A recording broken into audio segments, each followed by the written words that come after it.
What's up, guys? It's Warheit from TrueGamerscore.com, and welcome to the NewsStand. Y'all in one place for today's local news, as well as some facts from Ty that you may not have known. Alright, Ty is with us today. Say hello, Ty. Hey everybody, what is up today? I got some cool facts for you, and I got a little bit of news for you today. Yeah, let's get started with the announcement of Battlefield Hardline. Battlefield Hardline. How you feel about that, Ty? I'm actually kind of excited for it. The fact that you're able to play as police officers and the robbers in this, it's great. You know, it's definitely new, and the cool thing about it is it's not going to affect anything with Battlefield 4. So hopefully they'll actually have it fixed by the time Hardline comes out. I mean, you know, it's being made by Visceral, the ones that made Dead Space. I mean, that's interesting to me that they're basically DICE is saying, here, you don't know nothing about first-person shooters, but go ahead. Right? That's what makes it a little bit more curious for me, is because I've never really seen them do a first-person. They've always done third-person shooters, and like the fact that they're doing a whole, it brings a whole new aspect to Battlefield Hardline, and it's the first time that EA has done a game that looks similar to Payday. Like, all the stuff that I've been reading about it, it reminds me of Payday. I mean, yeah, I've heard you're supposed to play like a SWAT cop in New York or something like that and taking on the criminal underworld. And it's supposed to release this year, as I understand it. Yeah, I heard it was supposed to come out this fall. I know they're going to announce more at E3 today. Or not today, but you know what I'm saying. Yeah. Alright, up next, Ty has got a special announcement.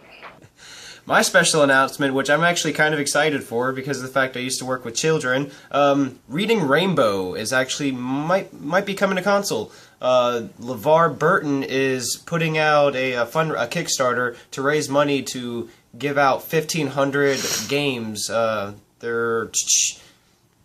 They are reading software for kids in all schools, 1,500 schools, and if they make enough money, they're even going to bring an app to the Xbox One. So that'd be pretty cool.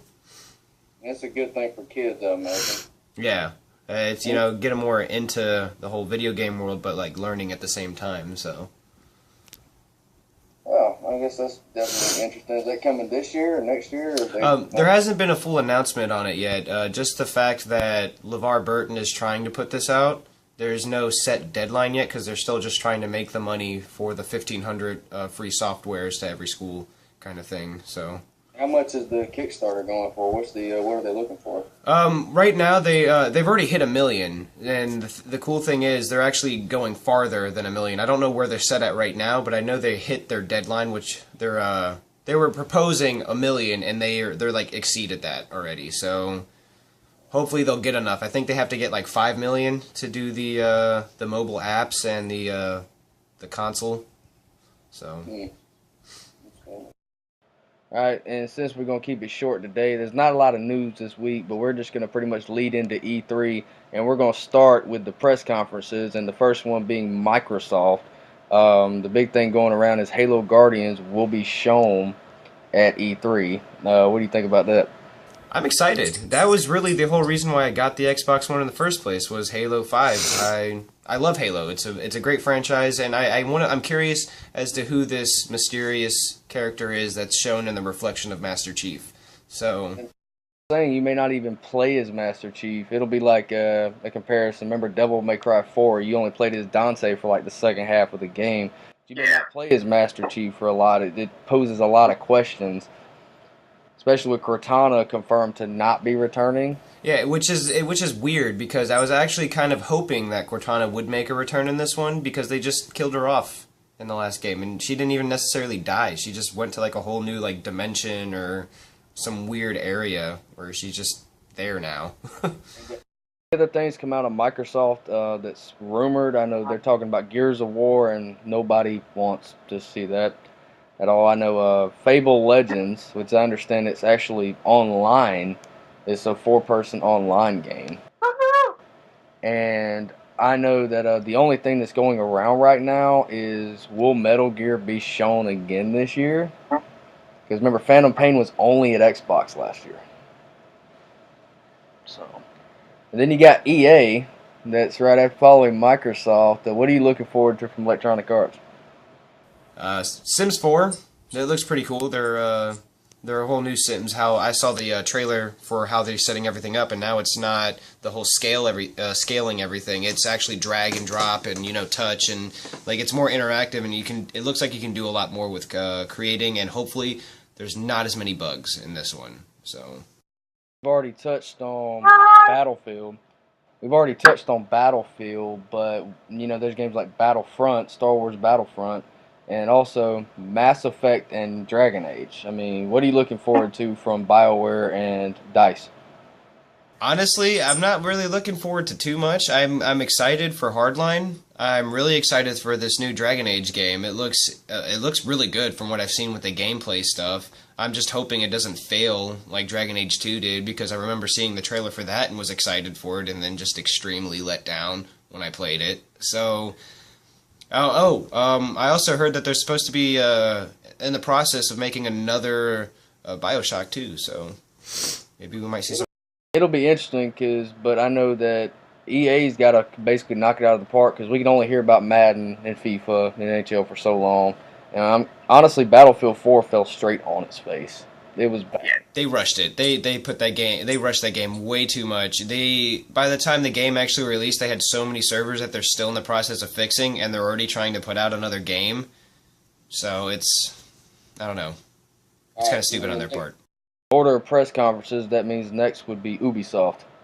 Right at the head, Assassin's Creed Unity and Assassin's Creed Comet. What are you thinking? I think it's a horrible idea. I hate the fillers. I hated Brotherhood. I hated Revelations. Granted, I love the Assassin's Creed series. It's good. Very great storyline. Great. They're really good at following up with the storylines when there are sequels and threequels and fourquels and fivequels. It's a great series, but they need to kind of slow it down with the fillers, because now it's becoming Call of Duty, where there's a game every year and possibly even 2 games every year now. So the fact that we're going to be seeing Unity and Comet come out in the same year, I don't know. I mean, because then Unity's the next gen one. They've confirmed that one will be in France. They haven't confirmed anything else. But Comet, they said, would be an actual sequel to Black Flag. Is it now? See, what I heard Comet was supposed to be another filler, so. It's a filler, technically, but it follows up to Black Flag. It still takes place in the Florida lines and the Caribbean. It still is a direct follow-up, which is weird, because you're still going to play a different character nonetheless. Which is cool. Like, I'm glad they're finally doing that, because I was getting bored of playing as Desmond. I really was. It was getting pretty bad, and now the fact that they kind of swapped it out, and it's like, oh, here's some random character that you play as, and you don't even play as an assassin in Black Flag. You play as a pirate that takes the assassin's outfit, So it's cool how they're kind of changing up the story a little bit, make it a little bit more fresh. So. And Sony, everybody's talking about Call of Duty actually appearing at Sony this year instead of Microsoft. Yeah. Because even though they've pledged loyalty to Microsoft, a PS4 makes me wonder what Advanced Warfare. I'm not excited about Advanced Warfare. I'm just not. I'm sorry, because I can only play Call of Duty so many times. But I know that Sony. You got Uncharted supposed to be this year. They're going to show that. Santa Monica's talking God of War finally. And Ed Boon is actually supposed to appear at the Sony press conference to announce Mortal Kombat. That's going to be awesome. Is there anything you're looking forward to from Sony? I'm looking forward to hearing more about their little virtual reality headset that they keep talking about. I'm really looking forward to the next Uncharted. I'm really looking forward to all the news, pretty much just everything that Sony's bringing. Sony is really good. When they come to E3, they go out with a bang. And they did so good last year, I know that they got something in store for us this year. So I'm excited. Okay, and everybody's talking about Sony. That means that we're going to see Kingdom Hearts and maybe Final Fantasy 15. Because even though it's on Xbox, everybody knows it's still a PlayStation franchise. Yeah. It doesn't make sense to me how Kingdom Hearts could come to Xbox One, but it's the only Kingdom Hearts on Xbox One. Yeah. It's going to be weird, because the people who've never really played the franchise before are just going to jump into Kingdom Hearts and just be like, I have no idea what's going on. So, unless if they do some kind of like memory sequence in the beginning of the game where they just show everything from all 5 or 6 of the previous games that have come out, then it's going to be... problem with Kingdom Hearts. It's always been Sony gets a title, then Nintendo gets a title. Yeah. PS Vita, it doesn't matter. It's so messed up, and they're even talking about Kingdom Hearts 2.5 supposed to come out this year. Yeah, I heard about that. But that's pretty much Sony. I think they'll do good this year. They just really gotta. Honestly, I think they're gonna do a price drop on the PS4. They're selling that well. Yeah, I could see that happening actually. So. All right, and finally, the one nobody cares about, Nintendo. Nintendo, who will actually get a day to theirself and said they will not be at E3. Nintendo will not attend E3. They're going to do one of their little live demo conference things. Nintendo will be at the show, but they will not have a live press conference. It'll be one of their little presentations that they have online. All right. The only thing that's going around right now for Nintendo is, I know they said Smash Brothers. They're preaching Zelda this year. I think this is going to be the first Wii U Zelda, and the nasty Metroid rumors floating around. I mean, what you thinking for Nintendo? I don't really think too much of Nintendo now, to be honest. Not to down-talk Nintendo, but their games are kind of, I don't know, they're made for little kids, which is, you know, perfect. But me, I don't know. I don't really have anything to say on Nintendo. I mean, because you got to think, they are trying to appeal to the core with, like, Metroid and Bayonetta. Yeah, you know, and it's cool how they're bringing Assassin's Creed and Call of Duty to their Wii U system, but honest to God, if I really want to play Call of Duty or Assassin's Creed, I'm going to play it on my PS4. So... My whole thing is that if Nintendo would actually pick one thing, they're either good at one thing or good at another thing. If they would actually focus on the DS, they would be fine. Because the DS is actually a good system. I'll say that right now about Nintendo. I like it. I heard there's rumored to another handheld console that Nintendo's working on. So I'm actually kind of, honest to God, I'm kind of excited to see that. Hopefully they talk something about that. Their new handheld. I mean, the only real big news, if they announce Zelda, they'll do good. But Nintendo doesn't have a snowball's chance of winning E3 this year. Not at all. Not at all. They've never, I don't think they really have since the first Wii came out. So out of the four, because you can't even count Konami, who do you see winning E3 this year? Sony's going to win it with a landslide. I think Sony's... All of them? Xbox, Ubisoft, everybody? Because, you know, Ubisoft's even coming with Far Cry. They're coming with The Division this year. Yeah, I still think with all the hardware and everything, I think Sony is going to take it this time. They pretty much took it last time, so I think they're going to take it this time because the PlayStation 4 is doing real well. And we all remember the announcement last year when they announced that they would support used games. They pretty much won E3 before anybody even got on stage. As soon as Microsoft announced, oh, you have to check in every 24 hours on your Xbox Live account, yeah, they lost it. They were expecting Sony to do the same, and Sony says, we're fine, use games, and that was pretty much the end of it. Yeah. That's all that mattered at that point. All right, Ty, thanks so much for being here with us today. And make sure you guys stay tuned. E3 2014 begins on June the 9th with Microsoft. Then a couple hours later, we have EA. Then we have Ubisoft. And finally, Sony to close Monday. On Tuesday begins with Nintendo Direct. And then we'll have the floor show with gameplay of certain games. And make sure you guys stay tuned to True Gamer Score TV as well as Comitos, as I'm pretty sure we'll have gameplay and likes of the videos getting announced at E3. But we're going to turn it over to Ty now with today's facts. Oh, hey guys, what's up? Ty here. Got some crazy facts for you today. Did you know that in the first Fallout game, when you create your character, if you create him with less than 4 intelligence, that you can't talk to anybody. You just have a series of grunts and grubbles to talk to people with, which makes the game ultimately harder. If you still have your Madden 06 save game on your memory card for PS2, put in Burnout Revenge. You might get a little surprise, which that surprise is a special Madden band for the game.